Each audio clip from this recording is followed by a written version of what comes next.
Your guide to broccoli. A green vegetable rich in nutrients, broccoli is a tasty and healthy snack. Both its florets and stem can be eaten either raw or cooked. Broccoli is packed with lots of vitamins and minerals, and it's also a great source of fiber. Before we get started, let's learn a little bit about broccoli. Floret. A flowering stem branching from the main stem of a broccoli head. These are the broccoli pieces that look like little trees. Cole crop. Vegetables from the Brassica family that grow best in cool, temperate climates. Fun fact, the word cole is derived from the word caulis, which is the Latin word for the stem or stalk of a plant. Broccolini/sprouting broccoli. A type of baby broccoli that grows in smaller individual florets with longer stems instead of large heads. Root ball. The mass of soil and roots of the seedlings you transplant. We recommend that you carefully loosen the root ball before transplanting it into the ground, which will encourage those roots to develop properly. Buttoning. This is what happens when broccoli plants produce heads prematurely, resulting in poor head development. Buttoning can happen in mature plants as well, often because of water or nutrient deficiencies or high salt concentrations in the soil. There are a few different varieties for you to choose from. Arcadia, a cold-tolerant variety that produces dark green heads with a signature frosted appearance. It's also known to have impressive side shoot development. This variety is not heat tolerant and takes about 60 days to mature. Marathon, an extremely cold-tolerant variety that grows well in the fall and can be grown over winter in southern climates. This variety takes about 68 days to reach maturity. Emerald Crown. This one produces large, bright green heads that are tolerant to cold weather. Plants are smaller than average, and the stems are shorter as well. This variety matures in about 60 days. Imperial. This variety has an excellent heat tolerance and an average cold tolerance. Heads are dark green with small beads or buds. This variety takes 70 days to mature and grows slowly in cool weather. It's best grown for harvest in late summer or early fall.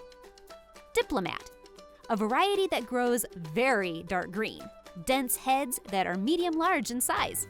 Diplomat has good cold tolerance and average heat tolerance, taking about 68 days to mature. Gypsy, an excellent choice for soils with low fertility. Gypsy broccoli is tolerant to heat and moderately resistant to downy mildew. It's also known to have good side shoot production and matures in 60 days. Romanesco, a unique heirloom variety with light, bright green heads and beads that grow in beautiful spiral shapes. They have a unique nutty flavor that's best when eaten raw. This variety is slow growing, taking more than 70 days to mature. Montebello, a sprouting broccoli variety that produces smaller individual florets on long stems instead of large rounded heads. Montebello broccoli has a sweet, earthy flavor and tender stems. It takes about 70 days to mature. Keep in mind that broccoli is most successful when transplanted rather than being directly sown. Seeds germinate in darkness, and their ideal soil temperature for germination is between 60 to 85 degrees Fahrenheit, 16 to 30 degrees Celsius. Germination is possible in soils with temperatures as low as 40 degrees Fahrenheit, but keep in mind that you might have lower success rates this way. When it comes to air temperature, they can tolerate a maximum of 85 degrees Fahrenheit, 30 degrees Celsius, and need a minimum of 40 degrees Fahrenheit, 4.4 degrees Celsius. However, temperatures above 95 degrees Fahrenheit, 35 degrees Celsius, for 4 consecutive days can damage broccoli heads and cause uneven bud development. It's also important to note that poor soil moisture can also result in uneven bud development, while temperature extremes promote bolting and buttoning. Broccoli grows best in full sun, and when its soil has a pH between 6.0 to 6.8. It also tends to like soils that are rich in organic matter. You'll want to start your broccoli seeds indoors, about 8 weeks before transplanting. To get them started, sow 3 to 4 seeds per pot, or 2 seeds per cell for a tray, at a 1/4 inch deep. Once your seedlings have emerged, place your pots or trays in a window that gets a lot of direct sunlight. As your seedlings grow, thin them so that only the best plant is left in each pot or cell. In this section, we'll tell you everything you need to know about preparing your soil, watering, fertilizer and mulch best practices, plus thinning. We'll also cover transplanting, companion planting, and your growing structure options. Soil preparation. Find a spot that gets full sun and has well-draining, rich and moist soil. As well, this spot shouldn't have been used to grow brassicas in the past 3 years. Clear your bed or container of all weeds and large stones. Then turn your soil over, mixing in some organic matter as well as anything else you might need to adjust your soil's pH or texture. Finally, level and smooth the soil surface. Watering. Keep your soil moist after seeding indoors, and water well after transplanting. In general, broccoli plants need at least 1 inch, 2.5 centimeters of water every 5 to 7 days. They need consistent water for proper growth and head development, so be sure to give them enough water during dry spells. It's also important not to overwater your broccoli, as this can cause loose heads and encourage diseases to develop and spread. Thinning. Aside from thinning seedlings when they're still in their trays or pots, broccoli doesn't need to be thinned. Transplanting your broccoli removes the need for extra thinning. Encouraging side shoots. After transplanting, when your broccoli plants are about 8 to 10 inches, 20 to 25 centimeters tall, push the soil up around their stems to the first bottom true leaf. This will promote the development of side shoots. Fertilizer. Broccoli is a fairly heavy feeder, so you'll need to give it a nutrient boost a few times during the growing season. Use a fertilizer that has a higher concentration of potassium and phosphorus and a lower concentration of nitrogen. Be sure to also follow the instructions on the packaging for best use. While transplanting, add your fertilizer to the dug holes before you plant your seedlings. Amend with fertilizer again once your plants are about 6 to 8 inches, 15 to 20 centimeters tall, and then again once they're 12 to 15 inches, 30 to 38 centimeters tall. You'll want to monitor your broccoli's head development closely, since you'll want to fertilize your plants one last time, just as the heads are forming. Avoid fertilizing after head development though, because this can encourage the growth of diseases. Mulch. You can add a layer of mulch 1 to 2 inches, 2.5 to 5 centimeters thick after transplanting to promote water retention in your soil and to discourage the growth of weeds. Just remember to leave room around the stem of your plants. If there's too much mulch too close to the stem, it can promote fungal and bacterial growth. Transplanting best practices. Transplant 8 weeks after sowing, when your seedlings have at least 2 sets of true leaves. Ideally, they will have 5 to 6 true leaves. Before transplanting, though, you'll want to first harden off your broccoli seedlings by getting them used to outdoor conditions. 1 week before transplanting, bring your trays or pots outside and place them in a sheltered spot where they'll be protected from wind and harsh sun. If there's any threat of frost overnight, be sure to bring them inside. Then simply put them back out in the morning. When your broccoli plants are ready, find a spot in your garden that gets full sun and has rich soil. We recommend amending your soil with organic matter first, before transplanting. Turn your soil over at a depth of 8 inches, 20 centimeters, and then smooth the top to create an even, flat surface. Then plant your broccoli seedlings 18 to 24 inches, 45 to 61 centimeters apart, in rows that are spaced 30 to 36 inches, 76 to 91 centimeters apart. You'll want to dig holes deep enough to cover the root ball so that the surrounding soil is level with the top of the root ball. Just be careful not to damage your plants when removing the seedlings from their pots or trays. Once they're out, gently loosen the root ball before planting to promote good root development. After they're planted, firm the soil around each plant. Then give your seedlings a good watering by letting water soak into the soil. Note, broccoli plants that have been hardened off can tolerate temperatures as low as 32 degrees Fahrenheit, 0 degrees Celsius, for up to 36 hours, and they're also tolerant of light frosts. Companion plants' do's and don'ts. Broccoli has many friends and a number of foes. Do's: bush beans, carrots, celery, cucumbers, lettuce, pole beans, scallions, spinach, and Swiss chard are all great broccoli companions. As well, aromatic herbs like thyme, dill, mint, rosemary, sage, and chive will help repel common pests of broccoli. Onions improve broccoli's flavor, while crops like beets don't mind broccoli's tendency to hog calcium in the soil. Don'ts: peppers and tomatoes prefer acidic soils, so they shouldn't be planted in the same soil as broccoli, which prefers more neutral soils. As well, strawberries and squash are heavy feeders, like broccoli. That means your soil can't support both at the same time, and either one or both crops will end up struggling. Growing structure options. Broccoli needs at least 12 to 18 vertical inches, 30 to 45 centimeters of soil to grow. As long as your soil is deep enough, has the required nutrients, and there's ample space, about 30 to 36 inches in between plants, you can successfully grow broccoli in containers, garden beds, and raised structures. There are a number of issues, pests, and diseases that can potentially harm your broccoli plant.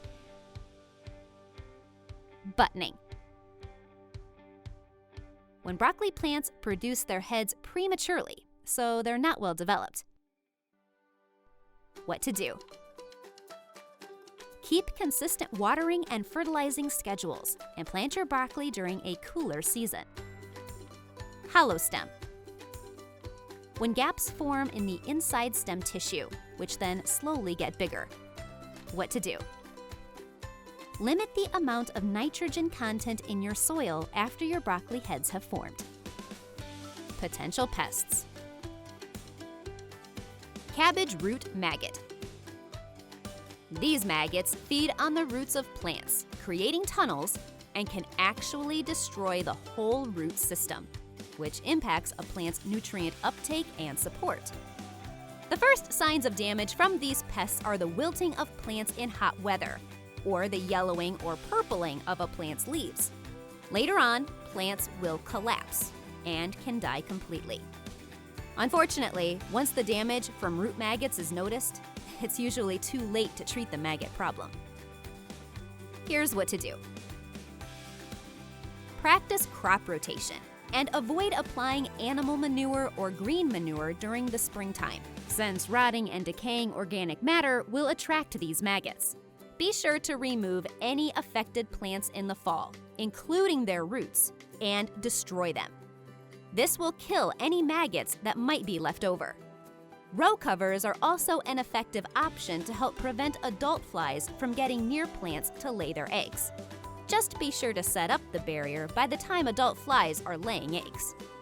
Keep in mind, too, that it's best to choose a barrier that allows both sunlight and rain to get to the plants.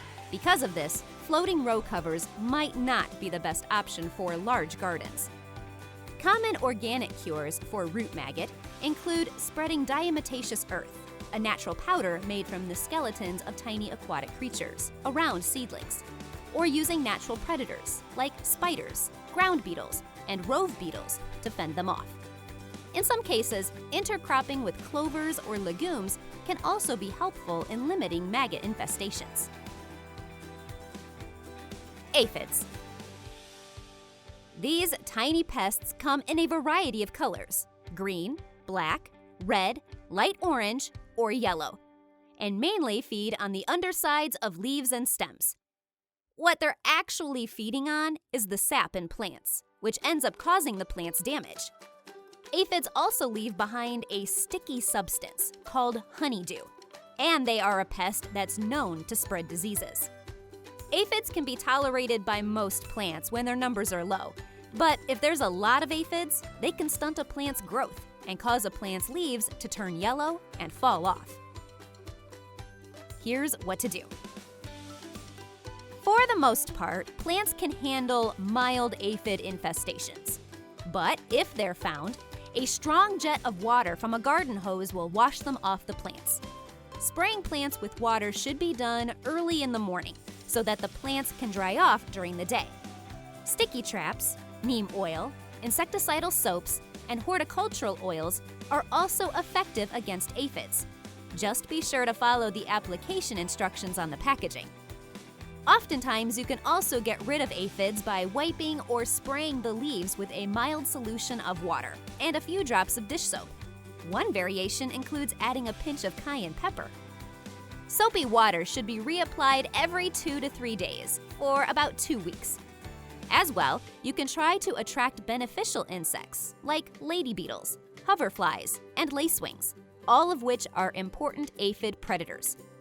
Make sure to check all transplants for aphids before planting. And keep in mind that aphids aren't very mobile, so it's not uncommon to find one heavily affected plant surrounded by plants that are fine. If this is the case, simply remove and destroy the infected plant. Armyworms. Armyworms are green, reddish, or black caterpillars that heavily feed on the leaves of plants, turning them into skeleton leaves that are filled with lots of irregular or circular-shaped holes. These pests are most active in the early morning and the late evening, which are the best times to check for damage. Here's what to do. You can use natural enemies like wasps and flies to help keep armyworms in check. Also, if you're using insecticides, it's best to do so in the twilight hours. This is when those insecticides will be the most effective. It's also important to control the growth of weeds because they serve as cover for armyworms. Finally, you can simply hand-pick any armyworms off the plants. Flea beetles. Small beetles that are either black, a blue color, bronze, gray, or sometimes striped. Flea beetles jump when they're disturbed, and they also shimmer in the light. Flea beetles feed on leaves and seedlings, and the damage from their feeding habits can stunt a plant's growth, reduce yields, spread diseases, or kill seedlings off entirely. Young plants are especially vulnerable, while older plants can survive an infestation much better. Here's what to do. Use a lightweight floating row cover at the beginning of the season to prevent flea beetles from becoming an issue. There's also a homemade spray that uses 2 cups of rubbing alcohol, 5 cups of water, and 1 tablespoon of liquid soap that can work to repel these bugs. Test out this mixture on a single leaf first. Let it sit overnight, then spray the rest of the plant if there aren't any side effects. Dusting plants with plain talcum powder can also help, as well as using white sticky traps to capture these pests as they jump. As well, weeds attract and shelter flea beetles, so it's important to keep weed growth under control. Insecticides might help for about a week, but they'll need to be reapplied, and adding a layer of mulch is yet another option. Be sure to practice crop rotation and plant seeds early to give them lots of time to establish themselves before the beetles become a problem. Mature plants are less susceptible to damage, so make sure to protect more vulnerable seedlings. Cabbage looper. Light to dark green caterpillars with wavy white lines on their back and sides, and a distinctive arch in their back when they move. They feed on the leaves of a plant, which is also where they hide, causing ragged, large holes to appear. The damage they cause to plants is often quite severe. Here's what to do. Looper numbers are usually held in check by their natural enemies, other insects. If they do become problematic, loopers can be hand-picked from the plants. You can also apply certain safe bacteria, which effectively kills the younger larvae, as well as insecticidal soaps. Just try to avoid using chemical sprays, because they will also damage helpful insects. Weeds attract and shelter these pests, so it's also important to keep weed growth under control. Pests can also be prevented and controlled by using row cover/insect netting when sowing or transplanting. As well, be sure to quickly remove any crop residue after harvest to prevent the looper from having a place to survive in over the winter. Note: other potential pests like thrips, tarnished plant bugs, and slugs can be controlled by keeping your garden weed-free. As well, avoid planting with legumes to prevent pest infestations. Potential diseases. Clubroot. This fungus lives in the soil and causes deformed roots, and those affected roots are then unable to absorb water and nutrients for the plant. Clubroot can actually remain in the soil for as long as 10 to 20 years under the right conditions, and this disease is typically more common in acidic soils. Unfortunately, clubroot can already be well established before any symptoms are visible above the soil. Here's what to do. Once clubroot is present in the soil, it can survive for many years, up to 20. So it's hard to completely get rid of it from the soil. If clubroot is present, it can help to solarize the soil. To do so, simply leave a clear plastic tarp on the soil surface for 4 to 6 weeks during the hottest part of the year. That tarp will trap the heat of the sun, which will help to reduce the presence of clubroot. As well, plant resistant varieties when possible. Keep a clean garden and rotate crops properly. For clubroot, a 5 to 7 year crop rotation is best. Carefully remove any infected plants and sterilize garden tools. 1 part bleach to 4 parts water after use. It can also work to try raising the soil's pH to a more alkaline 7.2 by mixing oyster shell or dolomite lime into the soil in the fall. Make sure soil is well draining too. Try to maintain high levels of calcium and magnesium in the soil, and don't move any infested soil into healthy areas. Downy mildew. This fungal disease thrives in cool, humid climates. At first, downy mildew causes leaves to turn yellow, typically starting from the main vein, then spreading outward. Fungal spores that are grayish, purple, fuzzy spots will then grow on the undersides of leaves. Downy mildew typically affects young, tender leaves, and severe infections can also cause curled and distorted leaves. Sometimes those affected leaves can then become dehydrated and then drop from the plant entirely. When seedlings are affected, their growth is stunted, and downy mildew can also reduce crop yields while acting as an entry point for other diseases. When older plants are affected, in addition to the lesions they get, they will also seem more rigid and narrow as compared to healthy plants. Here's what to do. Plant resistant varieties when possible. Practice good crop rotation. Ensure good air circulation around plants. And water plants early in the morning. This last tip gives the plants enough time to dry out during the day, making those plants less vulnerable to infection. Downy mildew is usually spread when leaves are wet for too long, so it also helps to avoid overhead watering. As well, be sure to keep weeds from growing. Once plants have downy mildew, the best thing to try is to eliminate moisture and humidity around the infected plants. If possible, try to improve their air circulation through selective pruning. In general, downy mildew normally clears itself up in an outdoor garden once the weather warms up, since it doesn't do well in warm temperatures. Also, if there are any infected plants, be sure to remove all crop remains after harvest to avoid reinfection, since this fungus can survive in crop residue. Keep in mind too that downy mildew is much easier to control when a plant's leaves and fruit are kept protected by a copper spray. Copper treatments can begin 2 weeks before the disease normally appears, and when a long period of wet weather is in store. Copper treatments can also start when the disease first appears. Then those treatments can be repeated at 7 to 10 day intervals for as long as the treatments are needed. Rhizoctonia,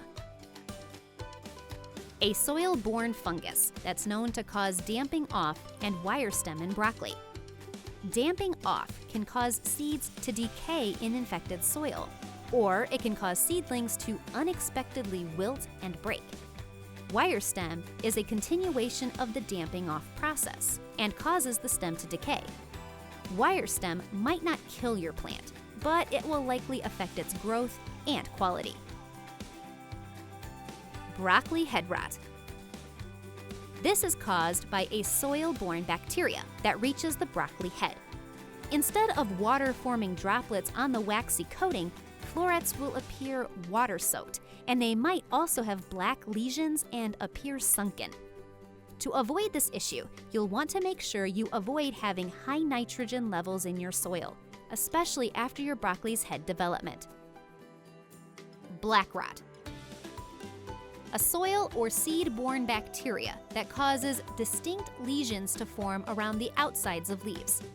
These lesions turn yellow/orange and travel inward on the infected leaves, typically in a V shape.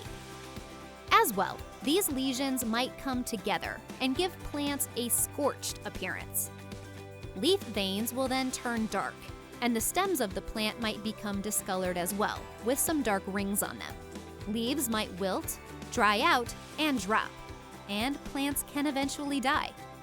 Black rot can happen at any stage of the growth process and can be spread by splashing water, equipment, wind, people, or insects. The disease typically emerges in moist, warm conditions. Here's what to do. Plant disease-free seeds or resistant varieties when possible. But before planting, soak the seeds in 122° Fahrenheit water for about 25 minutes to kill any lingering bacteria.